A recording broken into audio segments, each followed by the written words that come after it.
అందరికీ నమస్కారం అండి. ఈరోజు మనం ధనుసు రాశి వారి యొక్క జాతక ఫలితం తెలుసుకోబోతున్నాము.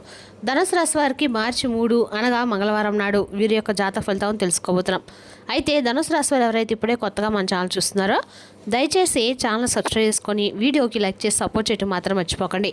మరి వీడియోని ఎక్కడ కూడా స్క్రిప్ట్ చేయకుండా చివరి వరకు చూసినట్లయితేనే మీకైతే పూర్తిగా అర్థమవుతుంది. రేపటి రోజున మీ యొక్క రాశి ఫలిత ప్రకారం మీకు ఏ విధంగా ఉండబోతుందో తప్పకుండా తెలుసుకుందాము. మరి అంతకన్నా ముందుగా ప్రతి ఒక్కరికి కూడా ఏదో సమస్య ఉంటుందండి. సమస్యలు ఎవరంటే ఉండరు కదా, అంటే ప్రేమ, పెళ్ళి, ఉద్యోగం, వ్యాపారం, ప్రేమించి మోసపోవడము, నాగదోషము, సంతానం లేకపోవడము, భార్యాభర్తల మధ్య గొడవలు, ధనం రేఖలు లేకపోవడము, రాజకీయము, కోర్టు సమస్యలు, మీ మీద చెడు ప్రయోగాలు చేయటము, ఇలా ప్రతి ఒక్కరు కూడా ఏదో ఒక సమస్య ఉంటూనే ఉంటుంది. అయితే ఎక్కడెక్కడికో వెళ్ళి జ్యోతిష్యం చెప్పించుకొని నిరాశ చెంది ఉంటే ఒక్కసారి మన గురువుగారిని కాంటాక్ట్ అవ్వండి. శ్రీ ఇంద్రకీలాద్రి కనకదుర్గమ్మ ఆశీస్సులతో జ్యోతిష్యం చెప్పాను. మన గురువు అయిపోయి వచ్చి పండిత రాజు గారు అండి. మీరు సంప్రదించిన ఫోన్ నెంబర్ 9763089567. చాలా నమ్మకమైన గురువుగారు. మన గురువుగారు స్త్రీ పురుష వశీకరించడం చాలా ప్రత్యేకత గలవారు. మీకు ఎటువంటి సమస్యలున్నా నమ్మకంతో ఒకసారి ప్రయత్నించండి. ఈ గురువుగారి ద్వారా చాలామంది లబ్ధి పొందారండి. మేము కూడా మాకున్న సమస్యల్ని ఈ గురువుగారి ద్వారానే పరిష్కరించుకున్నాము. 100% గంటల పరిష్కారం చూస్తారు. దూర ప్రాంతంలో వారికి ఫోన్ కాల్ ద్వారా ప్రతి ఒక్క సమస్యకి ఖచ్చితమైన పరిష్కారం చెప్తారండి. ఒక్కసారి నమ్మకంతో ప్రయత్నించండి. ఇక వివరాలకు వస్తే కనుక ఈ రాశివారు రేపటి దిన ఫలితాల ప్రకారము రేపటి రోజున పౌర్ణమి ప్లస్ చంద్రగ్రహణము గ్రహణం పట్టబోతుందండి. అది మనకి ఒక పాక్షిక చంద్రగ్రహణం. అందులో మనకి గ్రహశాస్త్రం ప్రకారం చంద్రగ్రహణం పట్టబోతుందని అంటుంటారు. మరి చంద్రగ్రహణం ఎన్ని గంటలు ఉంటుంది, అలాగే ఈ రాశి వారికి ముఖ్యంగా చంద్రగ్రహణం చూడకూడదు, అందులో ముఖ్యంగా ఈ రాశి వారికి కనబడుతున్నారు. ఇందులో ఏ నక్షత్రం వారికి పట్టబోతుంది అనేది కూడా ఈ గ్రహణం తర్వాత వీరు ఎటువంటి పరిహారాలు చేసుకోవాలి, మరి అలాగే ఏ రాశి వారికి ఏ గ్రహణ ప్రభావం వలన ముఖ్యంగా వారికి ఉండబోతుందో, అందులో ముఖ్యంగా ఈ రాశి వారికి ఏ విధంగా ఉంటుందో ఇప్పుడు నేనైతే వివరంగా తెలుసుకుందామండి. మరి అంత అనుకూలంగా ఉండబోతుందనే చెప్పుకోవచ్చు. అసలైతే అంత అనుకూలంగా కూడా లేదండి. మరి ఎటువంటి ఫలితాలు వస్తాయి, స్త్రీలు ఎవరైతే ఉంటారో వాళ్ళు తీసుకొని జాగ్రత్తలు ఏంటి, ఆహార నియమాలు ఏంటి, ఆర్థిక లాభాల గురించి, ఆలయాలకు అలాగే అనేక రంగాల వాళ్ళకు కూడా ఏ విధంగా ఉండబోతుంది మొత్తం వివరంగా తెలుసుకుందాము. మరి వీడియోని ఎక్కడ కూడా స్కిప్ చేయకుండా చివరి చూడండి. ఇక రేపటి రోజున చంద్రగ్రహణము పాక్షిక చంద్రగ్రహణం అయినప్పటికీ ఇదైతే మిమ్మల్ని అంతగా భయపడడం కాదండి. రేపటి రోజు ముందుగా ఈ గ్రహణము మార్చి 3వ తారీఖున, అందులో కూడా రేపు ముఖ్యంగా ఈ సంవత్సరంలోనే ముఖ్యంగా మార్చి నెలలోనే కనబడుతుంది. పౌర్ణమి రోజు కూడా ఇందులో రావటం విశేషం. ఈ యొక్క గ్రహణం అనేది అయితే మనకు ముఖ్యంగా హోలీ పండుగ కూడా వస్తుందన్నమాట. ఈ గ్రహణం అందులో ముఖ్యంగా పాల్గొన్న పౌర్ణమి అనమాట. ఇందులో పాల్గొన్న పౌర్ణమి హోలీ పండుగ రావటం, పైగా మరీ పైగా మనకి పౌర్ణమి ఇవన్నీ కూడా ఉంటుందన్నమాట. మరి ముఖ్యంగా ఇది మధ్యాహ్నము 3:19 నుంచి మరి సాయంకాలము 6:45 వరకు కూడా ఇదైతే ఉంటుందన్నమాట. మరి ఇది యొక్క నిమిషంలో ఉన్నంతకాలం కూడా ఈ సాయంకాలం సమయంలో కూడా చాలా వరకు జాగ్రత్తగా ఉండాలి. అందులో వీరికి ఇది ముఖ్యంగా ఇంకా 4 గంటల పాటు, అంటే 2 కాదండి 3 కాదు 4 గంటల పాటు మాత్రం ఈ యొక్క ప్రభావం అనేది, ఈ యొక్క చంద్రగ్రహణం అనేది ప్రభావం అనేది మన పైన ఉంటుంది. మరి అందులో ముఖ్యంగా ఈ రాశి వారి పైన ఎక్కువగా ఉండబోతుంది అనమాట. అయితే ఈ గ్రహణం ఏ నక్షత్రంలో పుడుతుంది ముఖ్యంగా చూసుకుంటే కనుక ఇది పుబ్బా నక్షత్రం పైన ఎక్కువగా పడుతుంది. అందులో కూడా పుబ్బా నక్షత్రం 2వ పాదంలోని పడుతుందన్నమాట. మరి ఈ రాశిలో పుట్టిన వారు ఏంటంటే మకా నక్షత్రం 1, 2, 3, 4 పాదాలు, పుబ్బా నక్షత్రం 1, 2, 3, 4 పాదాలు, ఉత్తర నక్షత్రం వాళ్ళు మనకి 1వ పాదంలో వారే ఈ రాశి వారి కిందకైతే వస్తారు. మరి ఈ ఎవరికి వచ్చినా సరే ఈ యొక్క నక్షత్రం వాళ్ళు ఏదైనా ఈ యొక్క రాశి వాళ్ళైనా చాలా అంటే చాలా జాగ్రత్తగా ఉండాలి రేపటి రోజున. ఈ చంద్రగ్రహణ నియమాలు మాత్రం ఖచ్చితంగా ఈ రాశివారు పాటించి తీరాల్సిందేనండి. ఈ గ్రహణ ప్రభావం మీద పాక్షికంగా అయితే ఉందన్నమాట. ఎందుకంటే ఇది పూర్తిగా రానున్న 6 నెలల నుంచి ఒక ప్రమాదం కూడా ఈ యొక్క పరిహారాల వలన మీరైతే పూర్తిగా వాటి నుంచి బయటపడే అవకాశాలు ఉన్నాయి. ఈ యొక్క గ్రహయోగం విశేషం ఏంటంటే ఇది ఈ రాశివారి చంద్రగ్రహణం పౌర్ణమి రోజున రావడం చాలా కీలకము. పౌర్ణమి అంటే మనసు భావాలు నిర్ణయాలు గరిష్ట స్థాయిలో ఉంటాయి. మరి చంద్రుడు అంటేనే మనసును ఎక్కువగా లగ్నం చేస్తుంటాడు.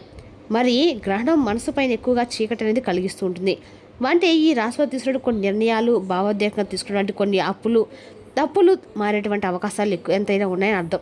ముఖ్యంగా ఈ గ్రహణ ప్రభావం వల్ల మీ పేరు అలాగే మీ గౌరవం మరియు మీ యొక్క అధికార స్థానము మరియు కుటుంబంలో మాట విలువ ఇవన్నీ కూడా పరీక్షలాగా ఉంటాయి. రానున్న 6 నెలలు కూడా ఈ రాశి వారికి ఈ యొక్క గ్రహణ ప్రభావం అనేది వీరి యొక్క ఆత్మగౌరవం మీద పడుతుంది. మరి వాళ్ళ ధైర్యం మీద పడుతుంది. అదేవిధంగా వీరికి ఉండేటువంటి ఒక నాయకత్వ లక్షణాల మీద పడుతుందన్నమాట. ఈ లక్షణాలు ఈ సమయంలో మీకు బలహీనతగా మారేటువంటి అవకాశాలున్నా ఇవే మీకు ప్రమాదంగా మారే అవకాశాలు కూడా ఉన్నాయి. ఎందుకంటే ఈ గ్రహణం వలన మీకు కోపం పెరుగుతుంది, అహంకారం తెలియకుండా బయటపడుతుంది. మీ మాట మీకే కరెక్ట్గా కాదని కూడా అనిపిస్తూ ఉంటుంది. ఎదుటి వాళ్ళ శత్రువులుగా కూడా మీకు ఇప్పటి నుంచే మారుతూ ఉంటారు. కాబట్టి ఈ రానున్న 6 నెలల్లో కూడా ఈ గ్రహయోగం వల్ల మీకు సంబంధ విషయాల్లో, మరి ముఖ్యంగా బంధువుల విషయాల్లో కానీ, ఫ్రెండ్స్ విషయాల్లో కానీ, సహోదరుల విషయంలో కానీ, ఇవన్నీ కూడా మీకు విజయాలు తట్టుకోలేనటువంటి వ్యక్తి మాటలు, మరి పనుల్లో నష్టం చేకూర్చేటువంటి అవకాశాలు అయితే ఎంతైనా ఉన్నాయి. ఇందులో ముఖ్యంగా ఆర్థిక విషయాల్లో అంటే డబ్బు పరంగా అప్పు ఇవ్వడము, ఎవరికైనా గ్యారంటీగా నిలబడ్డము, మరియు త్వరగా లాభం వస్తుంది దాంట్లో మీరు పెట్టుబడి పెట్టడము, అలాంటి విషయాలు చేస్తే మాత్రం మీకు ఖచ్చితంగా నష్టం అయితే వస్తుంది. మరి ఉద్యోగ వ్యాపారాల తొందరపాటు నిర్ణయాల్లో కానీ, ఏదైనా రాజీనామాల్లో కానీ, ఏదైనా పార్ట్నర్షిప్ మార్పుల్లో కానీ లేదా చాలా అంటే చాలా జాగ్రత్తగా ఉండాలి. ఇక ఈ 6 నెలల్లో కూడా చేస్తే ఆ తర్వాత మీకైతే చాలా వరకు ఇబ్బందులు అనేవి జరిగేటువంటి అవకాశాలు ఉన్నాయి. ఈ యొక్క గంట మీ యొక్క 4 గంటలు కూడా మీరు కనుక జాగ్రత్తగా ఉండకపోతే అసలు ఈరోజు గ్రహణం అనేది ఎవరు కూడా చూడకూడదండి. అసలు ఎందుకంటే ముఖ్యంగా ఈ రాశి వారు అస్సలు చూడకూడదు. మీరు కనుక ఈ రాశి వారు కనుక ఈ గ్రహణం చూస్తే మాత్రం రానున్న 6 నెలల్లో మీరు పడలేని కష్టాలు, అష్ట నష్టాలు చాలా పడేటువంటి అవకాశాలు అయితే చాలా వరకు ఉన్నాయి. మరి ముఖ్యంగా చూస్తే కనుక ఈ రాశి వారికి కనబడుతుంది. ముఖ్యంగా ఎందుకనంటే మీకు ఈ వీడియో చూడకపోతే మీకు నష్టం జరుగుతుందండి అంటున్నాం కదా. ఈ గ్రహాలు మిమ్మల్ని శిక్షించవు, కానీ హెచ్చరిస్తాయి. మనకు ముందే ఆపద తెచ్చుకొని జాగ్రత్త పడితే ఆపద తప్పుతుందండి. లేకపోతే అదే విషయం మీకు పెద్ద సమస్యగా కూడా మారుతుందని గుర్తుంచుకోండి. ఇక విషయం ఏంటంటే రేపటి ముఖ్యంగా మీరు ఈ యొక్క గంటలో అంటే సాయంకాల సమయంలో మీరు చేయవలసినటువంటి నియమము మరి పరిహారాల గురించి ఏమిటి ఉన్నాయో రేపటి మీకు ఖచ్చితంగా ఈ గ్రహణ సమయంలో మీరు ఖచ్చితంగా కొన్ని నియమాలు అయితే పాటించాలి. మరి అందులో ముఖ్యంగా అందరూ పాటించాలంటే అందరూ పాటించిన అవసరం అయితే ఎంతైనా ఉంది. కానీ అందులో ముఖ్యంగా ఈ రాశి వారికి, మరి అందులో పుబ్బా నక్షత్రాల వారికి, ఈ నక్షత్రం వాళ్ళు అంటే ఒకళ్ళే కదండి, ఈ రాశి మొత్తం మీద కూడా ఈ నియమాలు అయితే ఖచ్చితంగా పాటించాలి. ఎందుకంటే అందరూ కూడా గ్రహ నియమాలు పాటిస్తే రానున్న రోజుల్లో మీకు ఎటువంటి ఇబ్బందులు, ఎటువంటి సమస్యలు అనేవి లేకుండా మిగతా జీవితం మొత్తం కూడా సాఫీగా సాగిపోతూ ఉంటుంది. కానీ మీరైతే మాత్రం తప్పకుండా ఇదైతే చేయాలండి. ఇంట్లో ఉండి బయటకు రాకుండా గ్రహాన్ని చూడకుండా ఉండటం చాలా మంచిది. ఈ రాశి వాళ్ళు గ్రహణ సమయం ఎలా ఉండాలంటే ముఖ్యంగా మీరైతే ఏదైనా పరిహారాలు చేసుకుంటే మాత్రము విషయాలు ముందుగా తెలుసుకోవాలి. మిగతా విషయాల తర్వాత మనం మాట్లాడుకుందాం. అందులో ముఖ్యంగా ఇంట్లో ఉన్న వాళ్ళు కానీ, లేకపోతే బయట ఉన్న వాళ్ళు కానీ, లేకపోతే ఏదైనా దహనాలు ఇవ్వాలనుకున్న వాళ్ళు కానీ మీరైతే ఖచ్చితంగా అంటే ఈ దానాలు మాత్రం ఇవ్వాల్సినటువంటి ఖచ్చితంగా చేయాలి. అందులో మనం కనుక చెప్పుకున్నట్లయితే కనుక ఇందులో ఈ రాశి ఎవరైతే ఉన్నారో వాళ్ళందరూ కూడా రేపటి ఖచ్చితంగా ఈ గ్రహణ సమయంలో పట్టు స్నానం అలాగే పట్టు విడుపు స్నానం అనేది 2 చేయాలండి, మంచిది. అంటే పట్టినప్పుడు చేయాలి, విడిచేటప్పుడు కూడా స్నానం చేయాలి. తర్వాత బియ్యము, ఉలవలు 2 కలిపి కేజీ పావులాగా అంటే కేజీ పావు చొప్పున దాంట్లో పాటుగా ఒక వెండి చంద్ర ప్రతిబింబము, అలాగే వెండి సర్పము, అలాగే తెలుపు రంగు జాకెట్ ముక్క కానీ, లేదా తెలుపు రంగు తువ్వాలు కానీ, ఏదైనా సరే తెలుపు రంగు పచ్చి కండువ కానీ ఏదైనా సరే ఇవన్నీ కూడా మీకు దగ్గరలో ఉన్నటువంటి బ్రాహ్మణులకి లేదా ఆలయంలోనే ఉండేటువంటి అర్చకులకు దానంగా ఇస్తే దానం చేయడం వల్ల మీకు మరింత శ్రేష్టంగా ఉంటుంది. మరి మీకు ప్రత్యేకమైనటువంటి అవకాశాలు కూడా ఉంటాయి. లేదా అంటారా, మీకు ఎవరైనా తెలిసిన వాళ్ళు ఎవరైనా ఉంటే, పంతులు ఎవరైనా ఉంటే, పూజలు చేసే వాళ్ళు ఎవరైనా ఉంటే తర్వాత రోజు కూడా ఇవ్వచ్చండి. మరి మీరు పొద్దున్న లేచి తలస్నానం చేసి కాస్త బ్రాహ్మణులకి ఉలవలు, బియ్యము 2 కలిపి దానం, చంద్రగ్రహణం రోజు సర్పము ఇవన్నీ కూడా వాళ్ళకి ఇవ్వచ్చు అనమాట. అలా చేస్తే మీకైతే ఉన్నగా మంచిగా ఉంటుందండి. ఇది ఒక మంచి అవకాశం. మరి ఈ యొక్క రాశి వారి జీవితంలో ఈ యొక్క చంద్రగ్రహణ ప్రభావం ప్రత్యేకంగా మిమ్మల్ని మరింత ఇబ్బందులు తోసేటువంటి అవకాశాలు అయితే ఉన్నాయి. కనుక కుదిరితే ప్రశాంతంగా ఇంట్లో ఓం నమ శివాయ అనే పంచాక్షరి మంత్రాన్ని మీకు ఎన్నిసార్లు వీలైతే అన్నిసార్లు జపించుకోవడం అయితే మంచిదండి. పట్టువిడి సమయంలో స్నానం చేయండి, పట్టువిడుపు స్నానం తప్పకుండా స్నానం చేయండి. సూర్యుడికి మనసుతోటి ధ్యానం చేయటము మరింత ఉత్తమంగా ఉంటుంది.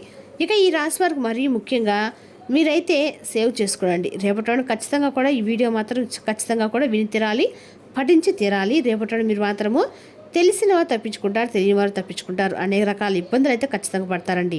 కాబట్టి ఖచ్చితంగా మీరైతే ఉండాలి. మీరు బలమైన వ్యక్తులని నేను అనుకుంటున్నాను. అలాగే మీరు కనుక ఖచ్చితంగా ఈ దానం కనుక చేస్తే 1 గంటలో మీరు కాదనుకోని దానం పోతే పోయింది అనుకోండి. మీరు కనుక చేస్తే మీకున్న సమస్యలు రానున్న 6 నెలల్లో మీకు ఎటువంటి ఇబ్బందులు, ఎటువంటి సమస్యలు ఖచ్చితంగా రాకుండా మీరైతే చాలా మంచిగా నిలబడతారని మనస్ఫూర్తిగా చెప్తున్నానండి.